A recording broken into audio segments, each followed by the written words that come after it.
Hello everyone, welcome back to my channel. आज हम लोग पढ़ेंगे सेल का दूसरा पार्ट, जो कि एनसीईआरटी क्लास 9th का एक इम्पॉर्टेंट चैप्टर है बायो का।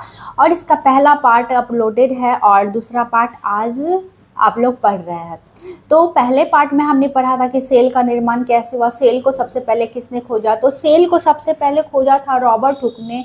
बात ये कहानी शुरू होती है सन 1665 ईस्वी से 1665 से, जब रॉबर्ट हुक ने पेड़ की छाल से कॉर्क नामक एक पेड़ से निकलता है तत्व पदार्थ, जो जिसकी संरचना मधुमक्खी के छत्ते जैसी होती है। तो रॉबर्ट हुक ने जब उसको देखा, तब उन्होंने अपने स्वनिर्मित माइक्रोस्कोप से उसको देख करके पता लगाया कि एक छोटी छोटी संरचना जिससे मिल करके ये पूरा बना हुआ है कॉर्क। और ऐसी संरचना उन्होंने प्याज में भी देखी, प्याज की झिल्लियों में भी। तो सबसे पहले मृत कोशिका को खोजा था रॉबर्ट हुक ने, और ल्यूविन हुक ने जीवित कोशिका को खोजा था। तो सबसे पहले कोशिका खोजा किसने?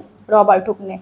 उसके बाद कोशिका हम लोग इस रूप में जान सकते हैं कि कोशिका एक तरह से ईंट होती है, जिससे ईंट से जोड़ करके दीवार, दीवार से जोड़ करके कमरा, और कमरा से घर बनाया जाता है। उसी तरह से कोशिका से जोड़ करके, सेल को जोड़ करके टिश्यू उत्तक बनता है, उत्तक से अंग, और अंग से शरीर बनता है। तो कोशिका बहुत ही एक छोटी इकाई है, जीवन की एक छोटी इकाई है, छोटा अंग नहीं, छोटी इकाई है। तो चलिए आज हम लोग पढ़ेंगे सेल का main part of cell. Cell में कौन कौन से पार्ट होते हैं और कौन कौन से मेन पार्ट होते हैं उसको हम लोग देखेंगे। तो कोशिका झिल्ली, सेल मेम्ब्रेन, सबसे पहले जानेंगे हम लोग कोशिका झिल्ली क्या होती है, सेल मेम्ब्रेन क्या होती है। तो ये कोशिका झिल्ली है और हम लोग देखेंगे कि इसके अंदर क्या क्या पाया जाता है।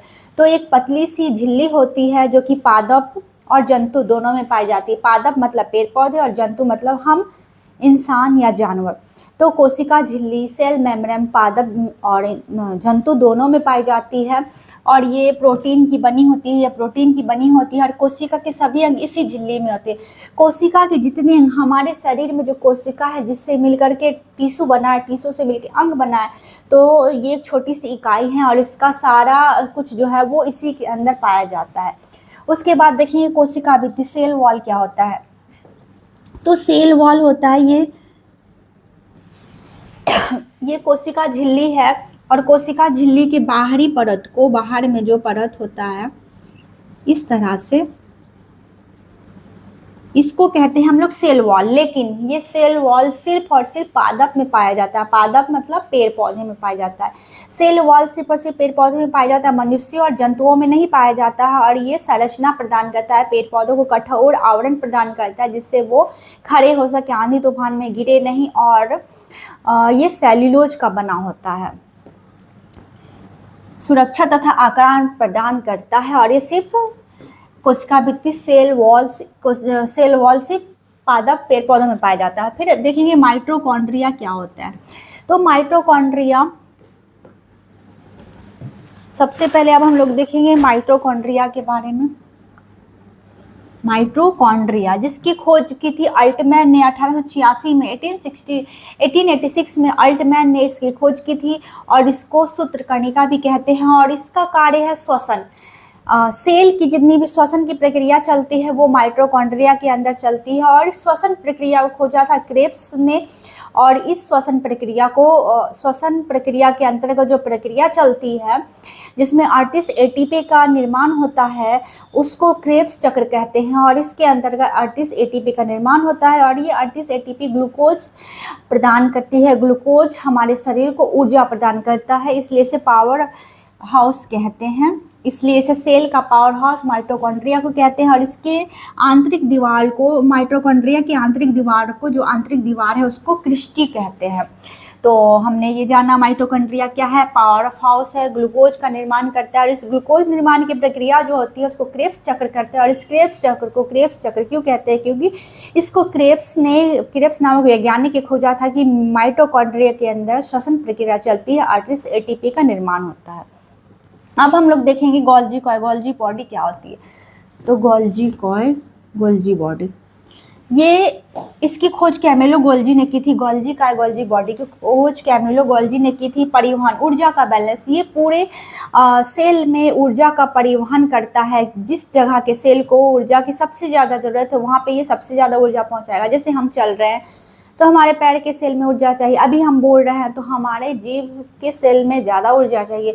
तो जहाँ भी ऊर्जा की ज़्यादा ज़रूरत पड़ती है वो वहाँ पे पहुँचा देता है और इसे परिवहन तंत्र भी कहा जाता है। इसलिए ऊर्जा का बैलेंस और परिवहन तंत्र कहा जाता है। ग्लाइकोलिपिड का निर्माण, और ये ग्लाइकोलिपिड का निर्माण करता है। गोल्जी में ग्लाइकोलिपिड का निर्माण होता है। अब नेक्स्ट हम लोग देखेंगे रसधानी। वैक्यूल्स क्या होता है? वैक्यूल्स रसधानी। रसधानी जल संग्राहक, इसमें जल संग्रह होता है। 65% जल इसी के अंदर संग्रहित होता है। सेल का जल संग्राहक रसधानी होता है। वैक्यूल्स इसको कहते हैं। उसके बाद देखेंगे हम लोग तारक का है। सेंट्रोसोम क्या है? तो सेंट्रोसोम तारक का क्या है? तो इसकी खोज बोवेरी ने की थी और जंतु कोशिका में, ये सिर्फ और सिर्फ जंतु कोशिका में पाया जाता है। पादप कोशिका में ये नहीं पाया जाता है। कोशिका विभाजन और पुनर्निर्माण में ये काम आता है। सेंट्रोसोम कोशिका विभाजन में काम आता है। तो कोशिका विभाजन कहाँ पे होती है? लीवर। जैसे हम लोग सपोज दैट हम लोग एक एग्जांपल लेंगे, लीवर अगर क्षतिग्रस्त होता है तो वहाँ पे ये वाली प्रक्रिया होगी और लीवर का फिर से पुनर्निर्माण हो जाएगा। लेकिन ब्रेन में ये नहीं होती है और ब्रेन में कोई भी इस तरह की प्रक्रिया नहीं होती है कोशिका विभाजन की। तो तारक का सेंट्रोसोम ब्रेन में नहीं पाया जाता और लीवर में पाया जाता है। तो ये कोशिका का विभाजन करती है। कोशिका का विभाजन मतलब एक कोशिका से बन करके दूसरी कोशिका बन रही हैं, इस तरह का कार्य करता है ये तारक का सेंट्रोसोम। अंतर्द्रव्य जलिका क्या होती है? एंडोप्लाज्मिक रेटिकुलम, आंतरिक कंकाल। इसे आंतरिक कंकाल भी कहते हैं। आंतरिक सहायता प्रदान करता है सेल को। आंतरिक सहायता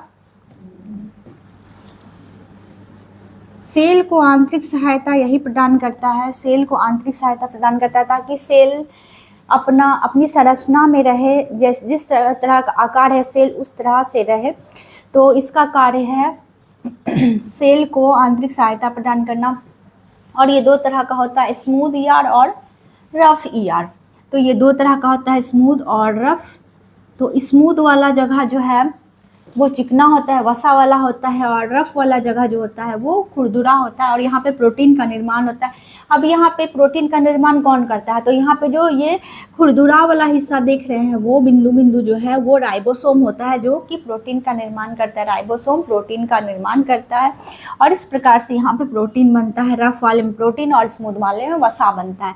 तो अंतर्द्रव्य जलिका एंडोप्लाज्मिक रेटिकुलम भी सेल का एक इम्पॉर्टेंट हिस्सा है। अब राइबोसोम देखेंगे हम लोग। प्रोटीन निर्माण, राइबोसोम प्रोटीन निर्माण करता है। सेडिमेंटेशन कन्फिशिएंट होता है यहाँ पे, मतलब यहाँ पे जल में या द्रव में गिराया जाता है दोनों को एक साथ, और जो सबसे पहले गिर गया वो सबसे बड़ा, जो बाद में गिरा वो छोटा होता है। तो 17S जो है वो छोटा होता है, 18S बड़ा होता है। 17S प्रोकैरियोटिक कोशिकाओं में होता है जिसे हम नंगी आंखों से नहीं देख सकते हैं, और 18S यूकैरियोटिक हम में और जंतुओं में पाया जाता है। प्रोकैरियोटिक यूकैरियोटिक में पाया जाता है। 70S प्रोकैरियोटिक, 18S बड़ा होता है, यूकैरियोटिक में पाया जाता है। सेडिमेंटेशन कन्फिशिएंट इसे ही कहते हैं। और राइबोसोम में प्रोटीन का निर्माण होता है। राइबोसोम में प्रोटीन का निर्माण होता है। ये भी हमारे सेल का एक इम्पॉर्टेंट भाग है। अब केंद्रक, न्यूक्लियस क्या होता है देखेंगे हम लोग। केंद्रक को ब्रेन कहा जाता है। केंद्रक को सेल का ब्रेन कहते हैं और इसकी खोज रॉबर्ट ब्राउन ने की थी। और इसमें क्रोमोसोम पाया जाता है, डीएनए, आरएनए। न्यूक्लियस में ही डीएनए होता है, आरएनए होता है और क्रोमोसोम होता है। प्रोटीन इसमें 80% और डीएनए 10% है। इस न्यूक्लियस में 10%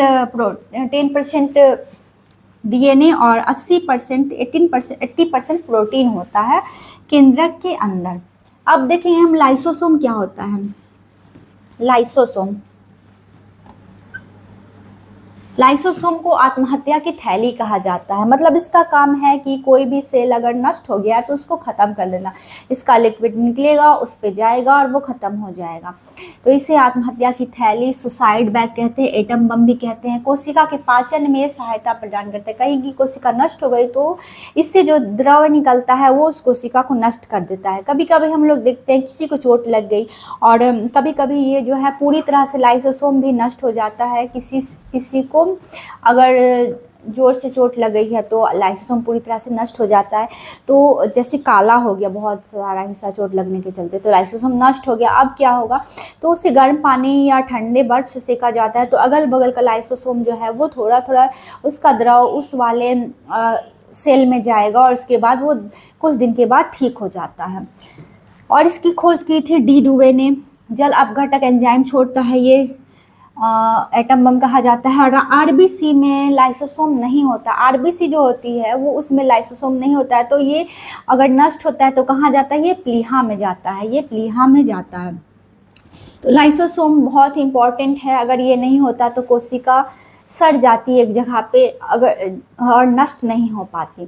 उसके बाद हम लोग देखेंगे जीव द्रव, प्रोटोप्लाज्मा क्या होता है। तो ये कलरलेस होता है। प्रोटोप्लाज्मा कलरलेस होता है, 80% वाटर होता है इसमें। और ये अब हम लोग देखेंगे 80% वाटर होता है।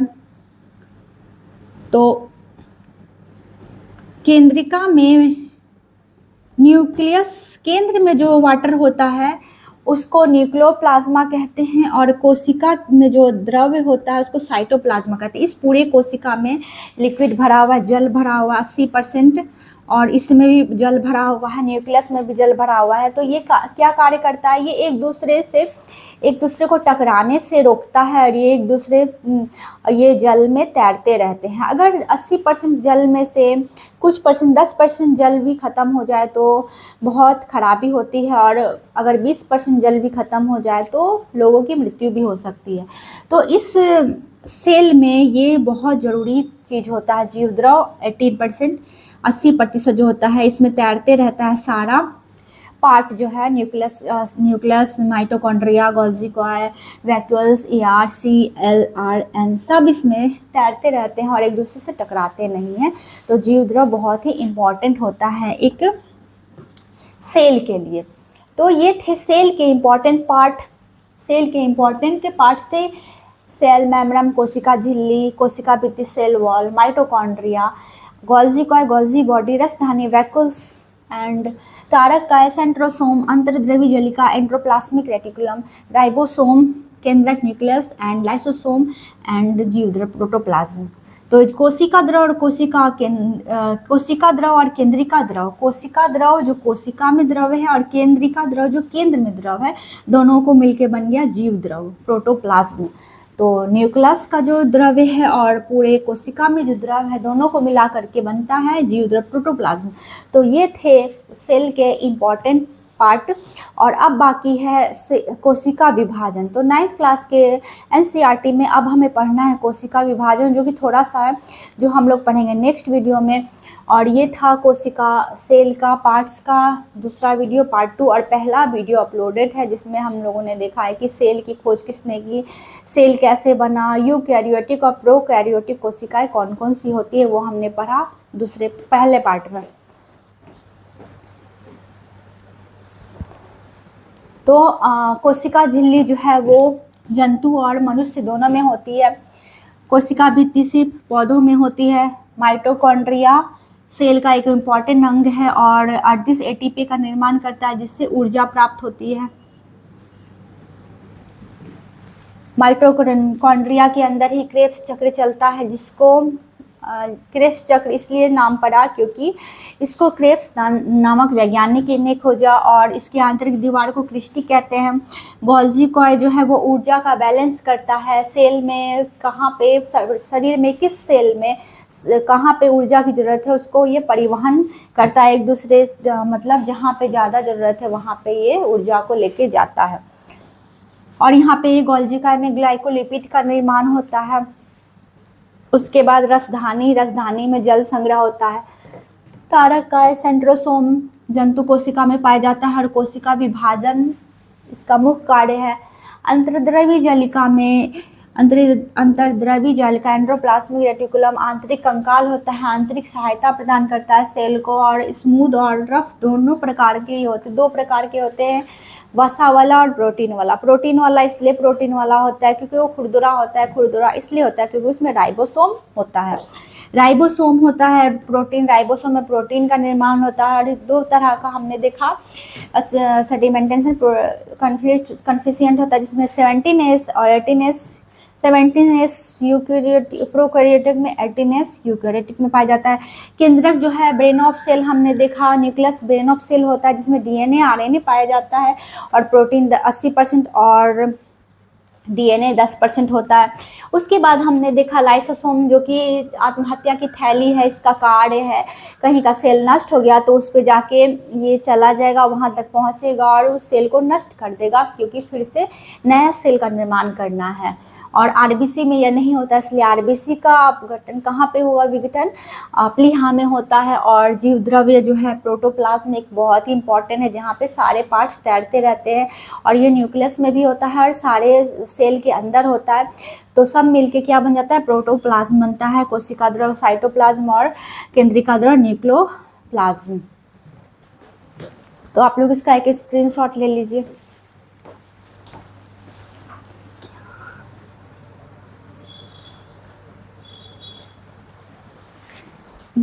खत्म कर दें।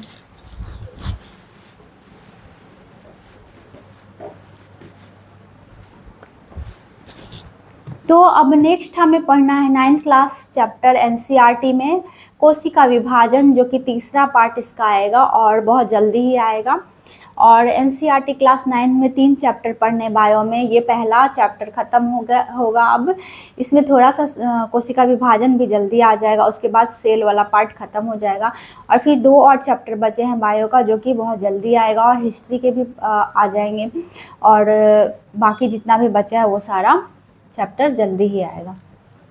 जो हम नहीं बोल तुम जाओ, हाँ जाओ, तो हम नहीं बोलेंगे, जाओ खराब करो।